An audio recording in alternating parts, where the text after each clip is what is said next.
Mesdames et messieurs, soyez salués où que vous soyez, partout à travers les quatre coins du globe. L'Afrique et les Africains se prononcent enfin sur l'arrivée du chef d'État américain, M. Donald Trump. Alors, il y a de multiples déclarations et il y a de multiples constats qui sont en train d'être faits, qui sont en train d'être commentés au niveau de nos différents États d'Afrique. Chers dames, chers messieurs, pour ceux-là qui ne le savent pas, aujourd'hui est l'arrivée de M. Trump, l'ex-président des États-Unis d'Amérique, qui fait le coming back. Oui, comme eux-mêmes ils le disent. Alors, chers dames, chers messieurs, face à son arrivée, où il lui-même s'est prononcé, on a vu des multiples déclarations, de lettres de félicitations à son arrivée du côté des États-Unis d'Amérique, du côté de l'Europe, du côté d'Asie, du côté même des États d'Afrique. Alors, il faut d'abord le savoir, les Africains sont très heureux et sont très contents par rapport à l'arrivée de M. Donald Trump au pouvoir. Mais attention, attention, ce n'est pas Donald Trump qui viendra changer le destin des Africains. C'est aux Africains de changer à eux-mêmes leur propre destin et de prendre la route vers l'envol. C'est de ça qu'il s'agit. Mais les États d'Afrique sont heureux par rapport à la chute de M. Joe Biden et le Parti démocrate qui était composé. Vous comprenez? Vous savez, lorsque ces gens font des conflits entre eux, ça arrange mais complètement les Africains. Et oui, on se félicite et on s'encourage et on partage la chose. Vous le savez bien.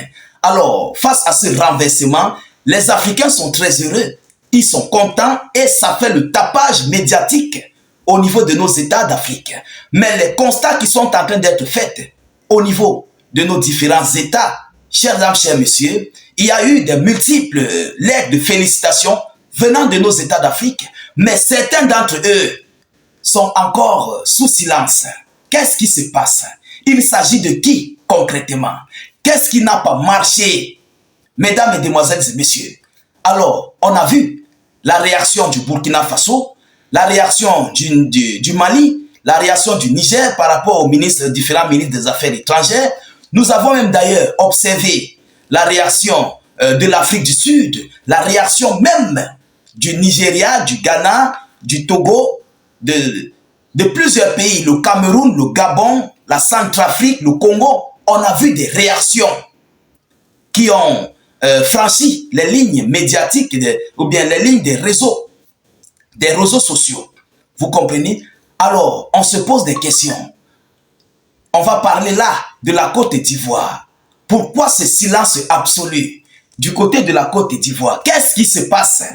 Qu'est-ce qui n'a pas marché du côté de la Côte d'Ivoire, mesdames, mesdemoiselles et messieurs?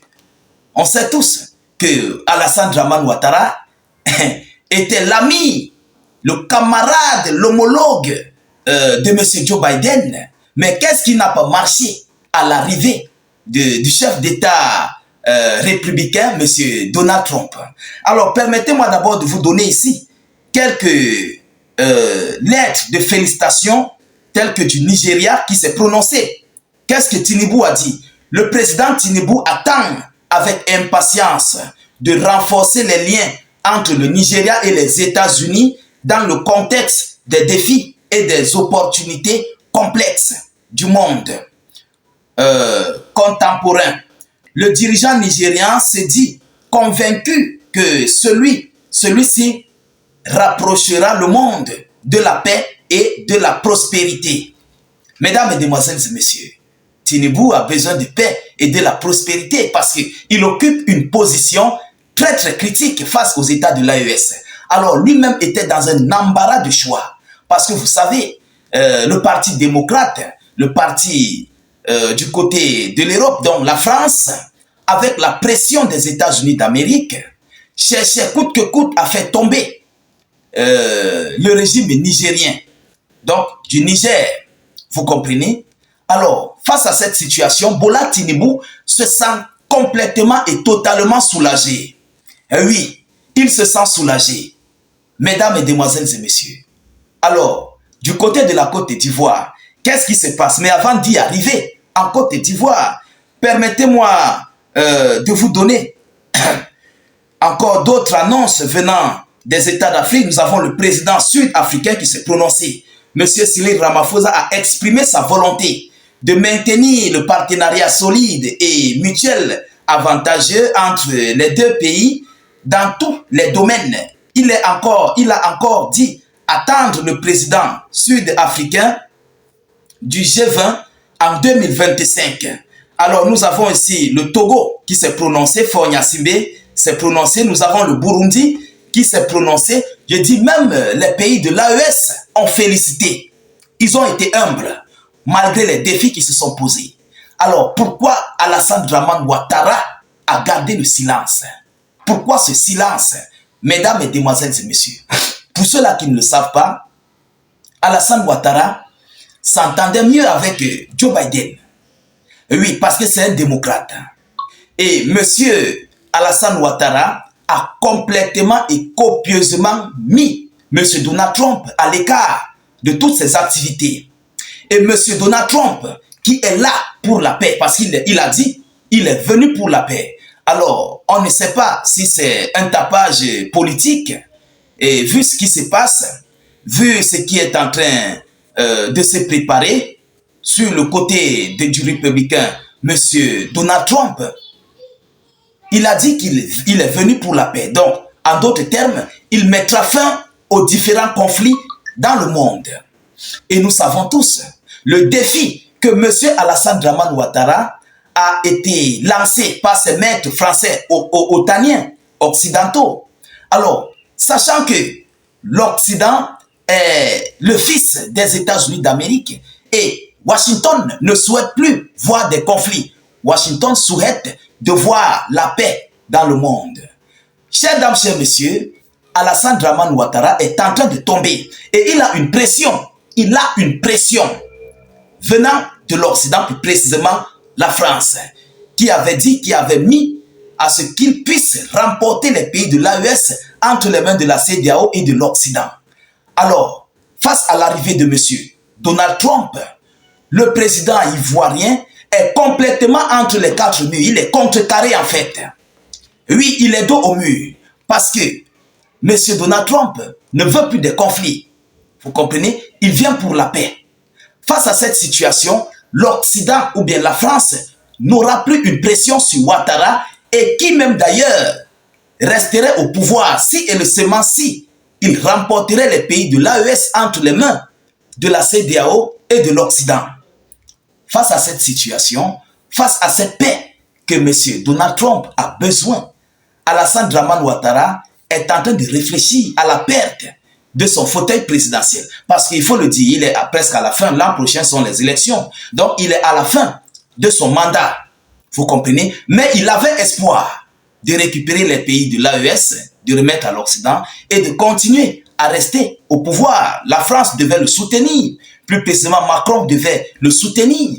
Mais il est dans une autre situation très critique.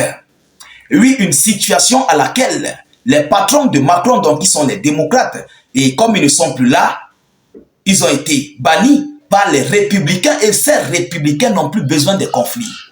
Alors, mesdames, mesdemoiselles et messieurs, qui ravitaille ces conflits? Bien sûr, les États-Unis d'Amérique.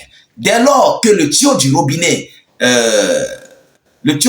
d'argent est fermé, comment l'Occident, la France, totalement affaiblie, comment fera-t-elle pour continuer à ravitailler des terreaux et des dia-dia du côté de la Côte d'Ivoire ou bien du côté des lignes frontalières entre la Côte d'Ivoire ou bien les pays de la CEDEAO et les États de l'AES. Donc Alassane Dramane Ouattara est mis au banc. Il faut le dire ainsi. Il est mis au banc dorénavant. Il est complètement dépassé par la situation des événements. Et c'est même ça d'ailleurs qui fait la une de ces commentaires d'Afrique. Les Africains sont en train de parler là-dessus. Oui, ils sont en train de parler là-dessus. Et vous savez, M. Donald Trump est celui-là qui est pour de vrai. Et c'est un ami. M. Donald Trump est l'un des amis de M. Laurent Gbagbo. Il s'entend mieux avec Gbagbo par rapport du côté, comment dirais-je, du côté de Joe Biden. C'est là le problème. Vous comprenez où il y a des inquiétudes sur Ouattara. qui n'a pas encore envoyé sa lettre de félicitations. Chères dames, chers messieurs, qu'est-ce qui se passe réellement? Qu'est-ce que Ouattara prépare? On constate un silence. Alors, donnez vos avis en commentaire. Pour moi, ce sont mes analyses et mes décortiquages que j'ai pu apporter. Vous comprenez? Mais ça fait la une des médias d'Afrique. Ça fait la une des commentaires, des commentateurs d'Afrique. À vos claviers, s'il vous plaît, je vous lis en commentaire et partagez au maximum la vidéoconférence, sécurisez-la, mettez-la partout à travers le monde, dans tous les groupes possibles. N'hésitez pas à cliquer sur le lien de notre chaîne YouTube dans la zone de commentaires et abonnez-vous au maximum, s'il vous plaît. Cliquez sur le lien de notre chaîne YouTube en commentaire. Dès que ça s'ouvre, vous cliquez sur s'abonner et vous activez la cloche. Je vous reviens tout à l'heure pour une prochaine série d'actualités. Soyez encore salués une fois de plus. Ciao, ciao.